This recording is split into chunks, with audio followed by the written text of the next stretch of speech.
Good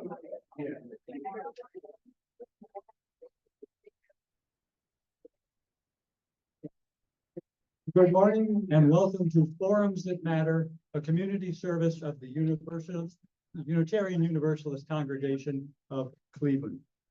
I am Gary Burkle and I will be the moderator for today's program. We have both in-person and virtual audiences. Our topic today is drag story times. Following the presentation, we will have a Q&A period from about 9:30 to 10 o'clock. Our virtual audience can submit questions using the box at the bottom of their screen.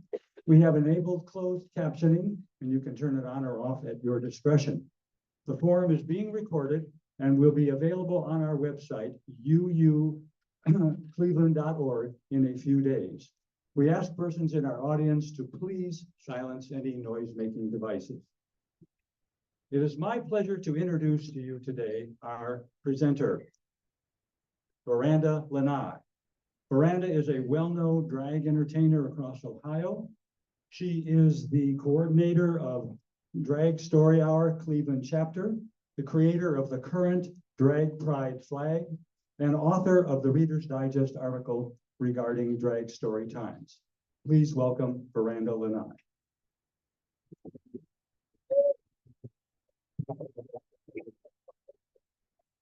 Hello, everyone. Thank you very much for the introduction, and thank you everyone here at UUC for having me talking about a topic that has kind of put itself in the national spotlight over the course of the past couple years. And it's interesting. Let me reintroduce this. I'm Veranda. I'm actually Cleveland's tallest drag queen. The camera's angled up really high right now. I clock in at about 7'1" in hair and heels, so yes, I am that tall. I am highly visible in more ways than one, being as tall as I am and being this colorful. It seems as though that drag performers and drag artists are being targeted across the country, and actually probably around the globe for that matter, but we see it more here because it's more prevalent. Drag's been around for forever. Drag has been a part of theater. Drag has been a part of community engagement, especially within the LGBTQ community. Drag performers are, I'm going to use the term warrior. We wear this armor. We stand up for those who don't have a voice within our community, and we make sure that there's visibility. And there are drag kings, there are drag queens, there are drag performers of every different background. You don't have to be LGBTQ to be a drag performer. We do have straight allies who perform in drag as well. It's all about the art. Drag is an art form. I got up at 5 o'clock this morning to put this on. So it takes a lot of time to perfect an art form. And what's discerning is knowing that there are those who feel that this is a subversive art form. And, you know, art is subjective, just like any form of art, whether it's painting or sculpture or whatever it might be. This is no different. But we also take it to a point where we get to perform. We get to, I call it the frustrated actor in me was released the minute I stepped on stage. I'm like, wow, I didn't know I could do this. And that was the whole point of being a drag artist. Now, Drag Story Hour, just for preface, was started in 2015 in San Francisco by author and advocate Michelle T. and Radar Productions.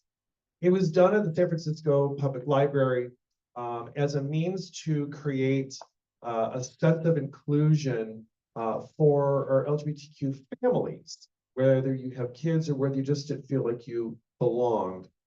And these stories that are being read are not necessarily stories of LGBTQ, I'm not going to say not medical or procedural or psychological or I can't think of the right word. Brain stuff. Brain stuff, thank you, brain stuff. It wasn't about that, it was about telling stories of inclusivity. It's about telling stories of it's okay to be different, telling stories of it's okay to be angry or happy or sad or like this toy or this color, and break the norm that we were all brought into. Pink is for girls, blue is for boys. Trucks are for boys, dolls are for girls. Those are the things that we were all told that's what we had to have. That's what was supposed to mold us into the people that we were supposed to become. Sometimes that doesn't work. Sometimes toys are for everything, clothes are for everyone, makeup, paint, paint is for everyone. There's no gender to that. But for some reason, these extremist groups feel that we're doing some perverse thing with children, or we're reading medical textbooks, brain things, to children, and we're not. We're reading books that mean something, that will eventually click. There's a book I brought with me, and it's called It's Okay to Be a Unicorn. One of my favorite books. And I might read this later, you never know, by Jason Tharp. This book was banned by an Ohio legislator when it came out. It was banned because it was about a unicorn that lived in a town of horses. That's it. That's it. And the story was about it was okay to be different because the unicorn hid their horn. Because they didn't want to feel like they're upsetting the apple cart. And they finally realized it was okay to be a unicorn. And everybody loved them for it because they realized, you really are a fabulous unicorn in the town of horses. This book got banned. Ridiculous. So immediately when I found out this book got banned, I bought it and I read it the next story hour. And we gave the book away. So I host Drag Story Hour at the Near West Theater in Gordon Square Arts District. We have been there for the past 3 years. We have the program. It is a literacy program. Don't get me wrong. This is a literacy program. We actually give away one of the 3 books that we read so that the families can take that story back home with them. They can continue to talk about that story. And if there are questions, they can have that conversation about that story. But also the kids and or the parents might see something unique or interesting about the entertainers that have come up and performed. They might see something in them that they may not find somewhere else, especially the kids. And I still get parents who come up to me and guardians, because we do have grandparents and aunts and uncles that come with their nieces and nephews and whatnot. I wish I had this when I was growing up. Boy, I wish this was something that I could have attended to help me become a more well-rounded individual, to learn about diversity, to learn about inclusion, to learn about it's okay to be a unicorn. And that's one of the best things that I can say I can walk away with doing Drag Story Hour. Drag Story is a national, actually it's an international nonprofit organization. It's not a for-profit company. It's actually meant to do some good. There is a mission statement that allows everyone to understand this is not some weird thing that just kind of amorphously happened. It's here. I'm the only chapter in Ohio. I should say me. There's only one chapter in Ohio, and it's the one that I run, which I found kind of odd because Columbus has a very wide and diverse drag community. Cincinnati's another. Obviously, I'm going to say the blue dots in the red state. That's where, we feel like I was surprised to know that I was the only one that was doing this up here. This allows Near West Theater, a nonprofit theater, to write grants for their literacy program and receive money to help pay for purchase of books, the running of the theater. And yes, I do get paid too. But that's not the point. The point is to continue to have the program.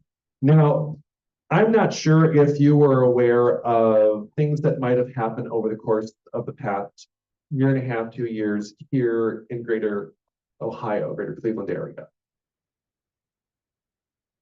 In 2019, that's when I started at Near West Theater.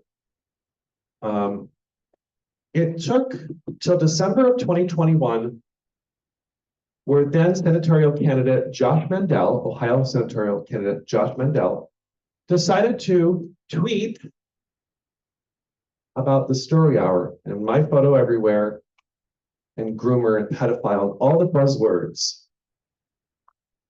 and call out one of the sponsors, which was actually UH. UH partnered with us because they felt it was inclusive. But after that statement, UH pulled away. Because of the publicity, because they didn't want to be recognized with those words. So standing up, they took a step back.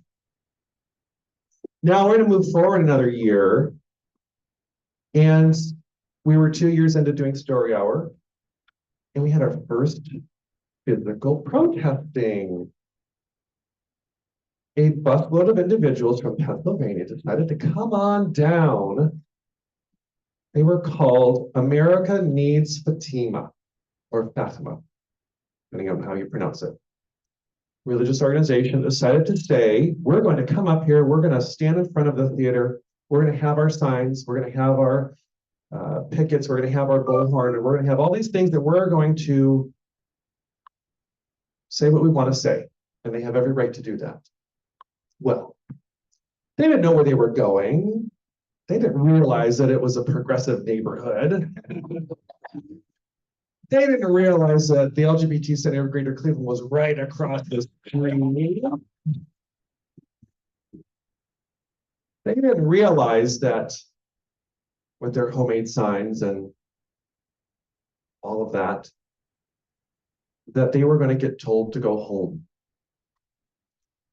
And furthermore, the owner of a local restaurant right there decided to pull their car right up in front of them. Every time they decided to get on their bullhorn, he'd set his car alarm off. Now, obviously, free speech is free speech. You're allowed to say what you feel is in your heart.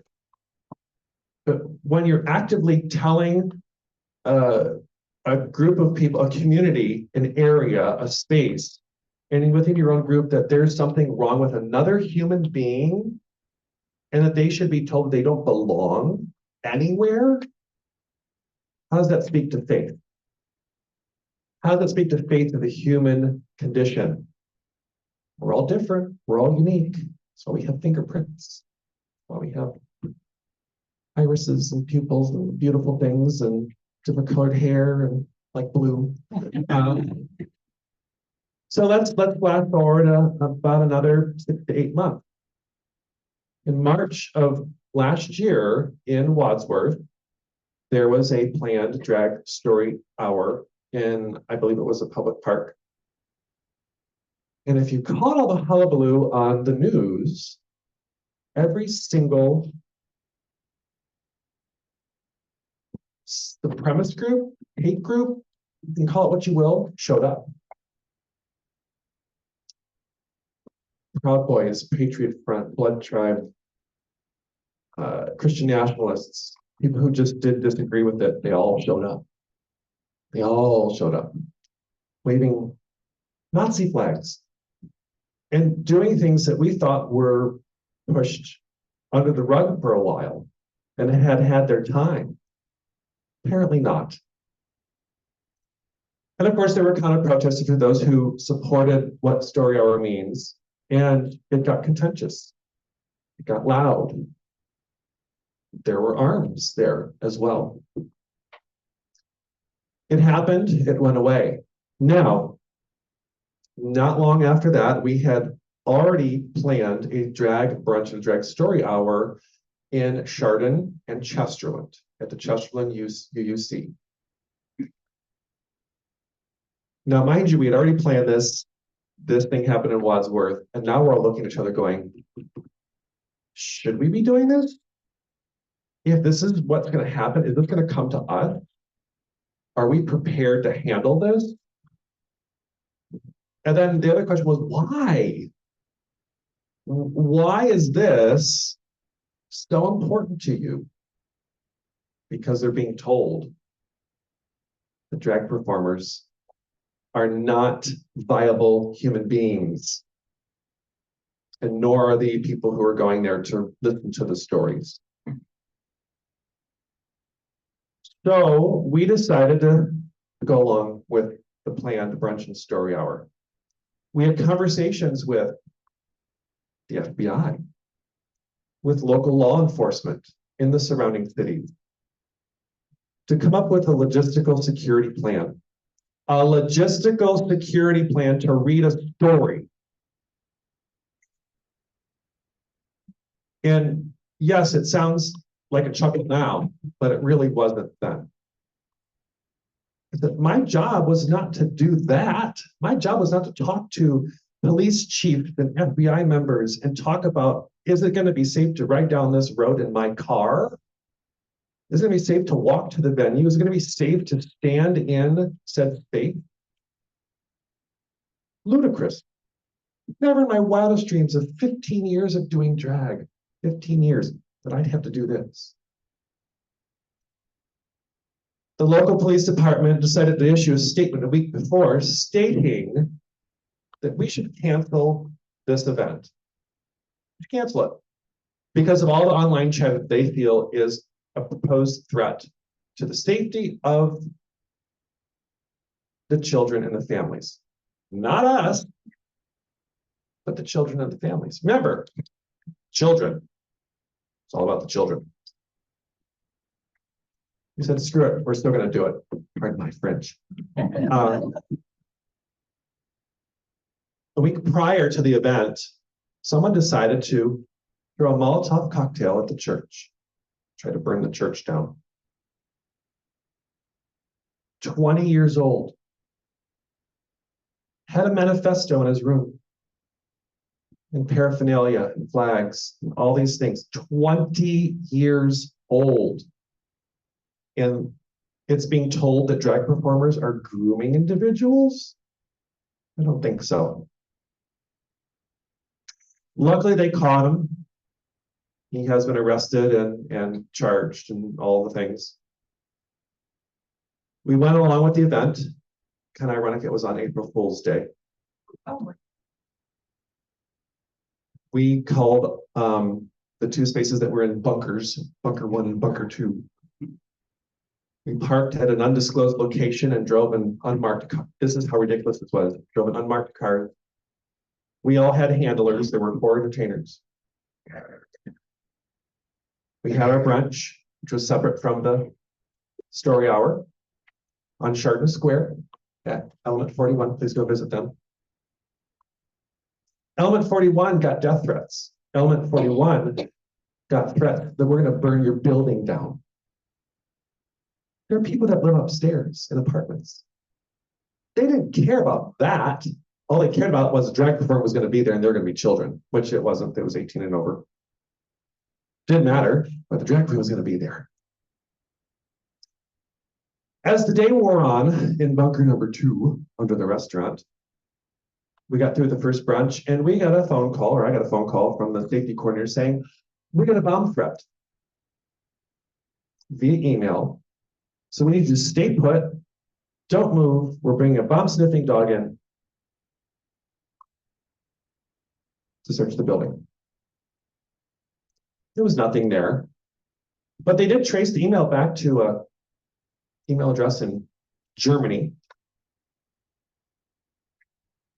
It's amazing the lengths that people are going to go to find a way to stop a voice because it doesn't agree with their moral cues, if you want to call it that, if there are morals there at all.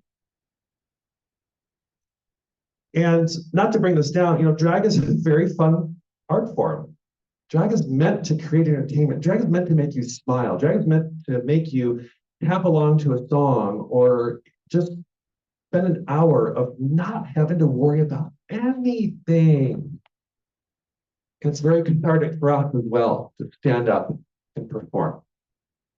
It's sad that we have to go through these machinations to watch what's going on. Luckily, I have people in who've embedded themselves into different groups to say, we heard this chatter about this group saying they're going to be at this place. And they all show up. I do story at another nonprofit organization called Colors Plus Youth Group in Fairview Park. We do it every Saturday. We read to kids every Saturday. It's a joy. But we still get protesters. We still get those on bullhorns. We had the Proud Boys show up. They were catcalling the parents. They were saying lewd comments in front of the kids because, you know, it's about the kids. That's what's sad. And that's what's scary, that I have to look over my shoulder and scan a room to see whether or not I'm being targeted. Not you, not this place, but me specifically. I mean, I'm a giant target. I mean, come on, look at I went to Pride this year. This was after all of this nonsense. I couldn't enjoy myself because Pride is a public space. Anyone is able to walk in there. I looked through that crowd all day long. When I finally got in my car, I broke and I cried.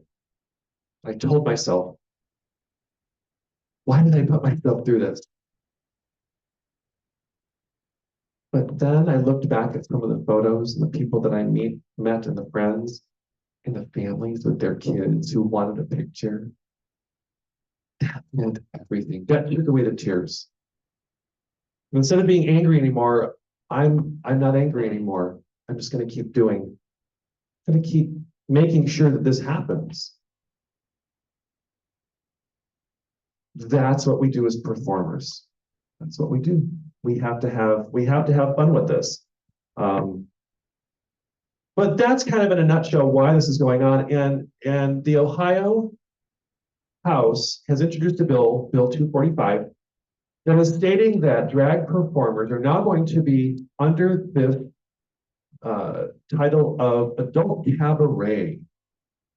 And the bill purport that we could not perform in a public space where there would be children. Remember, it's about the children. Because everything we do is considered lewd. I'm wearing more stuff on my body right now that if I try to get to my body,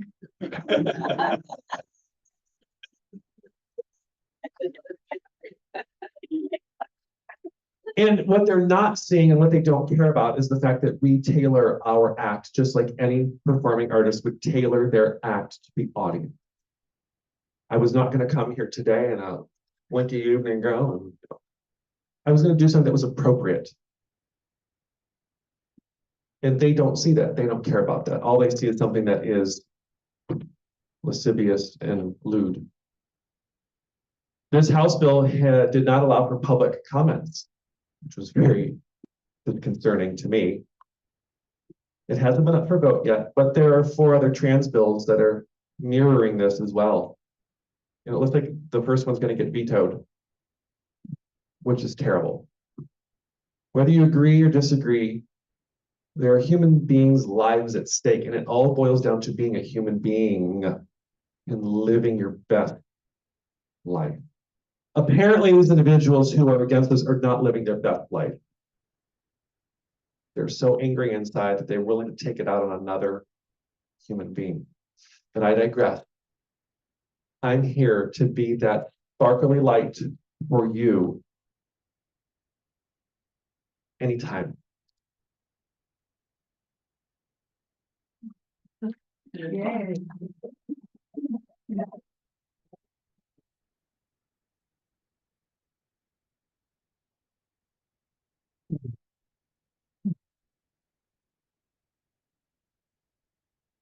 Thank you. Thank you.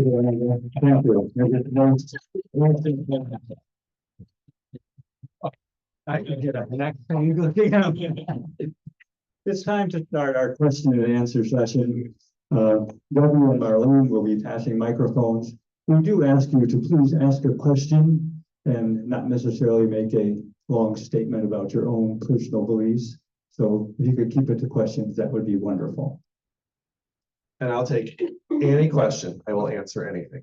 There was a hand up over there. Speaking close to the microphone. Thank you so much for coming. Okay, oh, yes. I was just wondering what kind of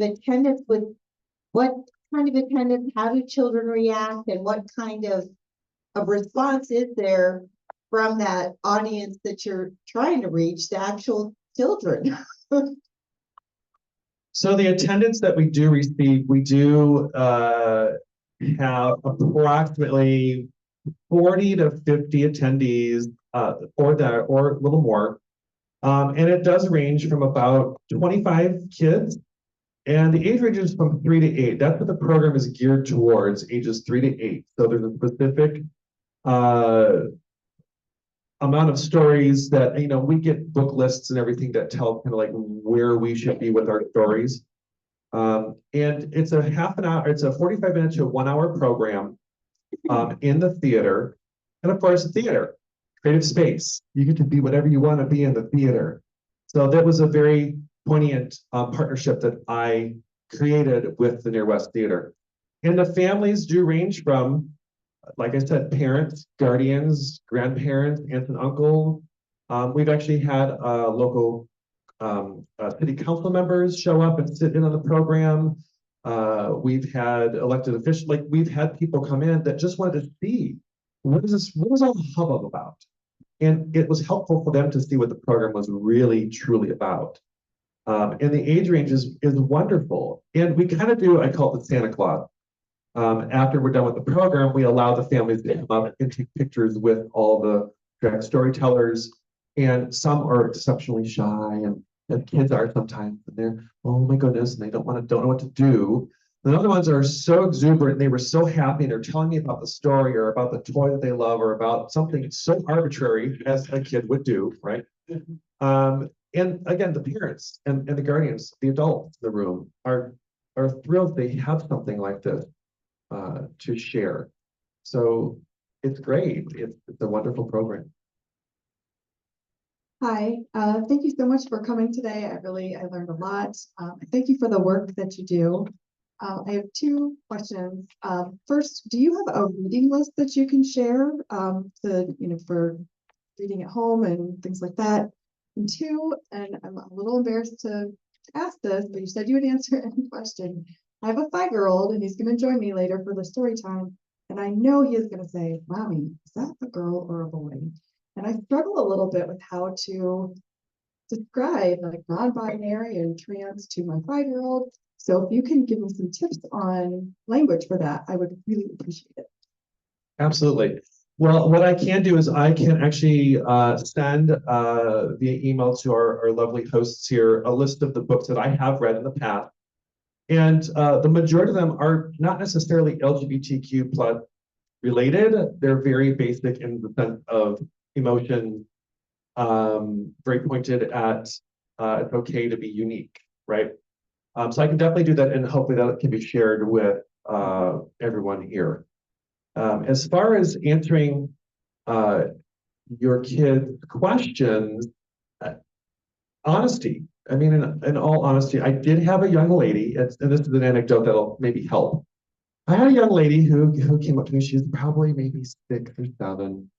And boy, she was staring holes through me the whole time. She was not having it. She was just, she would went and look at me, and she would dance. And she came up to me afterwards, and she looked me square in the face. You're not a girl. I said, you know what? You're right. I'm not a girl. But isn't this dress pretty?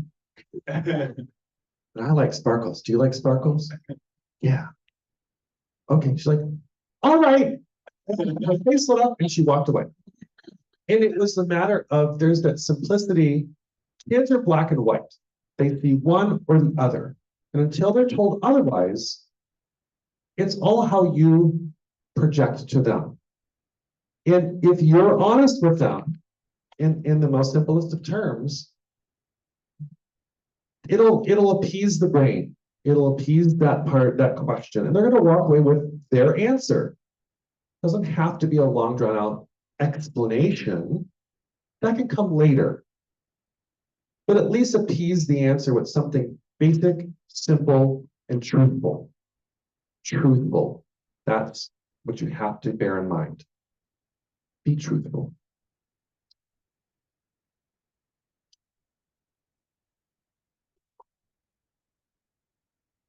As you said, there's a anti-drag bill out there. If you could say something to the sponsors of this bill, what would you say? Stop it.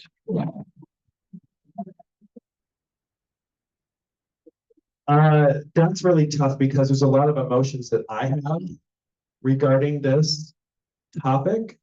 And to speak in front of a legislative group, this would take a long time for me to actually write something down, but it would really be, you're taking away art from the masses. This is art, nothing more, nothing less. And if you have something against art, we all have opinions. It's okay to not like it, but to ban it, to ban books, where are we? This is not the Middle Ages. We're here to support every human being. Again, there's that word, human being. So that's a very great question, but it would take a lot of thought for me to sit down and write something down. But it would just basically, you are taking away my free speech, my freedom to live happily in my own space. You know, I have a license. I'm a realtor. We basically take that code of ethics to treat every human being, regardless of race, creed, nationality, sex. It doesn't matter what it is. We have to treat you exactly the same as the other person, as the person sitting next to you. Why can't every human being, why can't those human beings see that? And take your faith out of the equation. Your faith is personal. Your faith is private. Your faith can be public, but it's still extremely personal. Your faith has no jurisdiction over another human being. Your faith has no jurisdiction over another human being. It's meant for you and you alone. So stop putting it on me.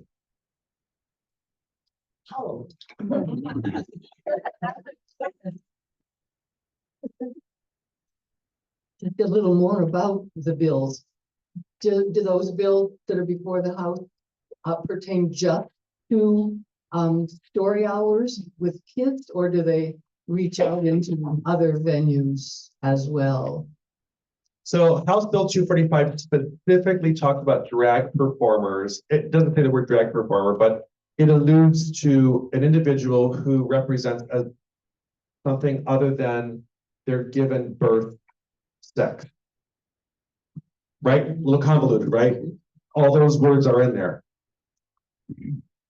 That is putting all drag performers, all actors in a very bad space. The other three bills, House Bill 68, and I can't think of the other two, those are specifically around trans individuals when it pertains to sports. Here we are again, bathrooms, and there's one more. So those are more geared towards the trans community, whereas House Bill 245, it kind of affects every drag artist who may be within that spectrum. And it affects me to do my job. This is a job. This is an LLC as well. This is a business. I have contracts. I'm an entertainer. I have a writer. I have green M&Ms back then. This is a business, and they're taking away our right to perform and our right to have a business by pushing us into a very small, tiny bubble. Hi, my question is, cisgendered, straight woman, what can I do to better support you? Thank you. Thank you. You know what? Here comes the honesty again. being honest and you learned something today, I would hope. And taking this information and playing it forward. If you hear a conversation, the old thing, see something, say something, same thing. It plays the same way with everything. Someone's talking back or bad, you now have knowledge at your fingertips to say something. You have the ability to go to events or venues and support those individuals. There are nonprofit organizations, if you feel like you can't physically be there, donate if you want, or share. Costs nothing to share information, as long as you know it's honest, truthful. So thank you so much for coming. I sent you a friend request, please reply. Because I was gonna quote you and attribute it. But my question is around I guess, fighting fire with fire. So these are politicians who are putting out policies. Are y'all like lawyered up? Is there a legal fund? Is there a way that we can contribute in those ways? Just a little bit of how is this being fought on the legislative side? There are organizations like Lambda Legal, Equality Ohio, HRC, especially Equality Ohio, that have the legal background and have the lawyers set up to help combat these specific legislative bills that are coming forward. We're going to fight it. It doesn't matter if they vote no, great, thank you. We don't have to deal with it anymore. But if they're voting yes and they're making it law, we are definitely going to fight this. It's not over. There are different funds that are around. There actually was a drag performers fund when it was heated up pretty well and we were getting pushed into corners to help us if we needed legal assistance and things of that nature. But I'm going to have to dig around for that information again. But I do know within the state of Ohio, Quality Ohio is probably one of the best nonprofit organizations to legally back those who are looking to fight this.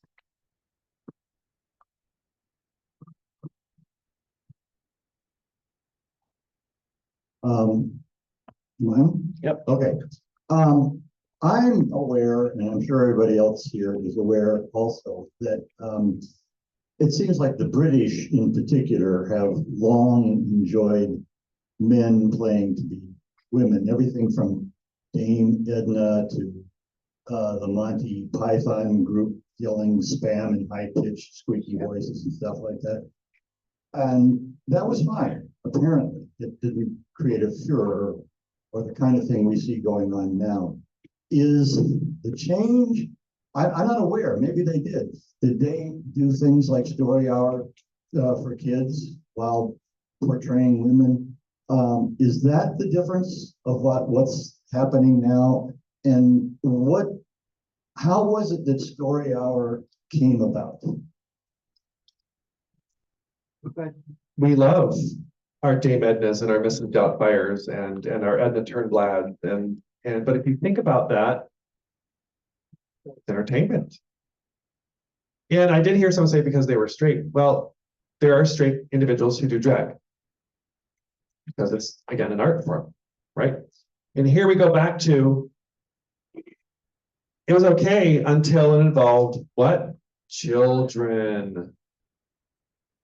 Because they feel that we are grooming, indoctrinating, all of those things, or we are looking to become pedophiliac with kids. They see this as a perversion, using their words. They don't see it as art. All they simply see is the black and white of a man in a dress or a woman in a suit looking to act like the opposite sex. It's exhausting. That's where the dissension comes in. They don't see past that black and white thing that they've been told. And yes, they may have chuckled at Mrs. Doubtfire because it was a trope. It was a gay trope. It was the foppish man making silly. And they were okay to laugh at it because they were being silly. But when I have to go on stage and do these things, or I'm doing something serious, does it look serious? It's not all right. It's not okay. And just going to harken back to the House Bill 245, there is a group of, including the executive director of the Near West Theater, other theater executive directors who are going to go down and speak against this bill because it directly affects theater. I mean, it does. We have Mrs. Doubtfire at Playhouse Square. Are they going to ban that? How's this going to work? So, I hope that answered. So we have a few more hands going up. Oh, hi. Hi, we have a question from a virtual attendee, and the question is, how does the legislation distinguish drag artists from other actors? The language was stating that any individual who is wearing, without getting too graphic, body parts that are not theirs, and performing in such a way that is construed as lewd or sexual within a public space, within so many feet of a public space, be that a park, a restaurant, a theater, probably just walking down the sidewalk, it really wouldn't matter. So that basically puts Pride Festival in the purview. That puts anything out there that, if I decided one day that clothes are fabric, there's no discerning male or female. There's no dichotomy to fabric. So if I walked out here in a dress and just decided to go shopping, I can get arrested. And it holds a fine. It holds a 4th degree misdemeanor felony fine. And there's a 5th degree misdemeanor that follows that as well if you're doing performance art. That's just me walking around for a 4th degree. Outrageous. Outrageous. I think yep. We'll get the mic to you next. I'd like to know a little bit more about your history in terms of performing, what kinds of performing you were doing before you started doing drag story hour. So, like I said, I've been a drag performer for 15 years. Story hour has been for the past 3 years of my drag career. And I have performed at, and I'm just gonna name the venues just because it makes more sense for me to say, this is the breadth and scope of where I have performed. I mean, I've performed in about 7 other states. I performed at festivals, burlesque and drag related. I have performed at Playhouse Square. I have performed at several of the theaters in town. I work at Music Box Supper Club. I have monthly dates there.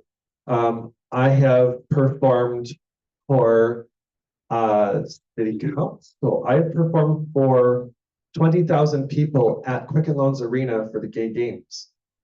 I performed in front of a lot of individuals, performed at Pride Festival. I've actually helped start Pride Festival. Lake County had their first Pride Festival 2 years ago. I helped with that. And why did you start doing it?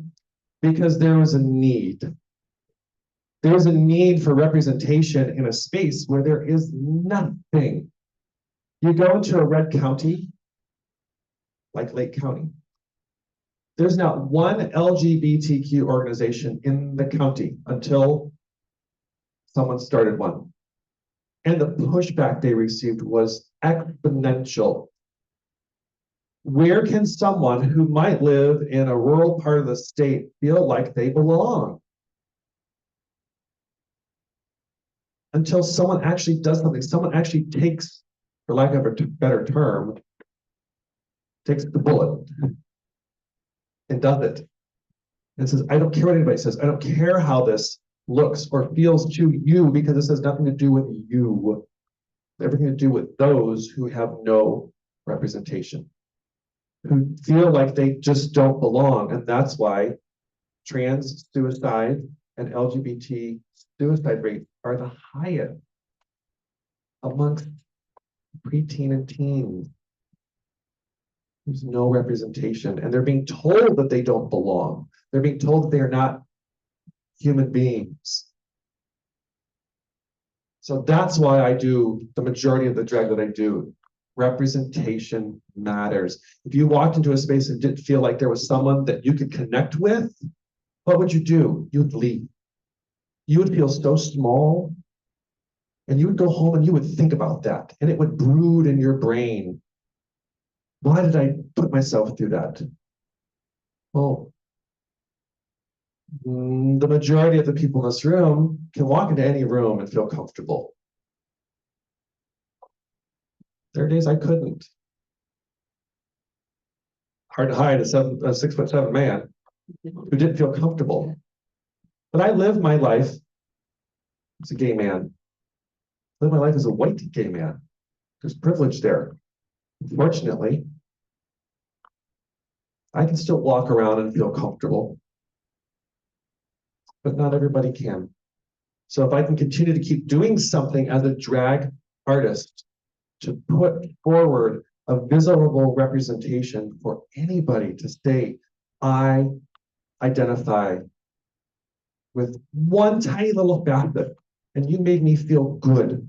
You made me feel like I'm alive. You made me feel like I belong. Then I did my job. If just one of you in this entire room said that to me, it was worth getting up at 5 o'clock in the morning to put this face on and wear a couch cushion on my butt because I made someone happy. It was worth the effort.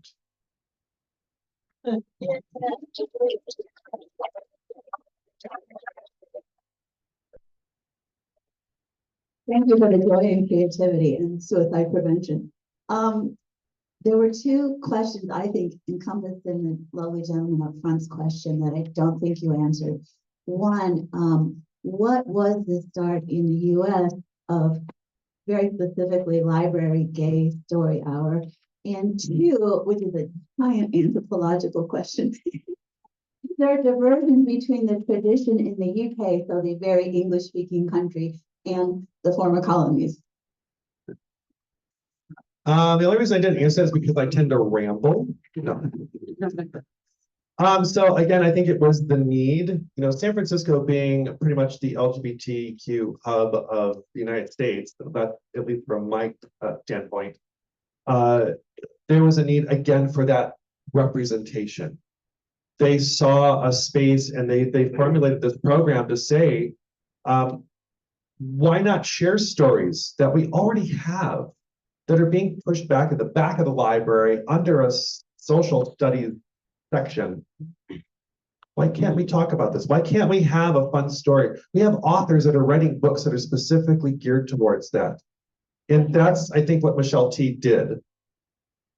You can go ahead, I can hear you. 2015, that's when they started the actual program. I think they probably did it before then, before they actually made the actual nonprofit. And I'm speculating, obviously, but 2015 is when they started Drag Story Hour, or it was called Drag Queen Story Hour. Now it's just Drag Story Hour because a lot of drag performers go under different spectrums. The anthropological question, that I don't know. I can't necessarily say. I do know that if you look on, the walls of the pyramid, I'm sure there's some drag performer on there. But I'm only gonna go back because I loved all that studies as well. But drag encompasses even the ancient times. There was a pharaoh who was actually a woman, Queen Hatshepsut. She had to dress as a man in order to make sure that they respected her. That's drag. They had to do it. That was thousands of years ago. And here we are, still fighting this ridiculous fight. We have time for one more question. Oh, I didn't have a question. I just wanted to say real quick, another shout out for Equality Ohio. And then also, if you have other questions about House Bill 245 or any of the other anti-trans bills or any of the other ridiculous bills that they have in the Senate right now, Honesty for Ohio Education has a really great legislative tracker on their website, and it also has a place where you can submit your testimony when it comes time. You can read other testimony. So that's where like anything that Brandon was talking about, you can read it, and they kind of put it in layman's terms and plain language. So you don't have to actually read the bill as it's written. They put it into layman's terms so you can kind of understand what it's getting at, really. So that's honesty for ohioeducation.org. Thank you. Those are important. I think there was one question right over here. Yeah. And even after the fact, even afterwards, if you want to ask me offline, we can definitely talk. That's perfectly fine. Thank you. Are you able to give a story hour in some of our red counties? And have you put any of the story hours on the internet? I have done some story hours in Lake County for LGBTQ plus allies, Lake County, the nonprofit group. We did a couple at Lake Erie College. It's really tough to get into these red counties because there is, again, no LGBTQ representation. Whether it's I want to work through a nonprofit just so that there's this ability to say, my tax dollars work. Like, I don't want that. Like, I want to make sure that I'm working specifically with groups that are going to lift us up, and the detractors can't come for them. That's very pointed as to why I worked at the nonprofit theater. But to your question, Near West Theater has uploaded every story hour that we were able to record on their YouTube channel. And my social media, when we were shut down in the pandemic, I actually decided to start reading story hour from my own living room and record it. So they're kind of filtered into my socials, but Near West Theater's YouTube channel, you can find the drag story hours there. Thank you, Miranda. This was amazing. Informative, productive. Thank you.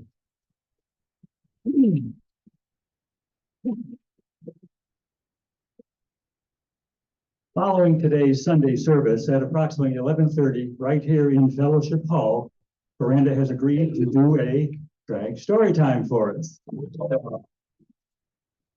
Please come back at 11:30. You are welcome to join us for our 10:15 Sunday morning service, either upstairs in the sanctuary or on our YouTube page. Reverend Randy Partain will present today's theme, Our Stories and Who Gets to Tell Them. Karen Tooley will provide today's music. Our next forum will be January 21st. The topic is Fair Districting, How to Stop Gerrymandering. The speakers will be Senator Nikki Antonio, co-chair of the Ohio Redistricting Commission, and Annette Tucker Sunderland, chair of Shaker Heights Chapter League of Women Voters. To see what else is happening in the congregation, please check our website at uucleveland.org. Thank you for joining us today. We wish you all a happy, safe, healthy new year. Thank you.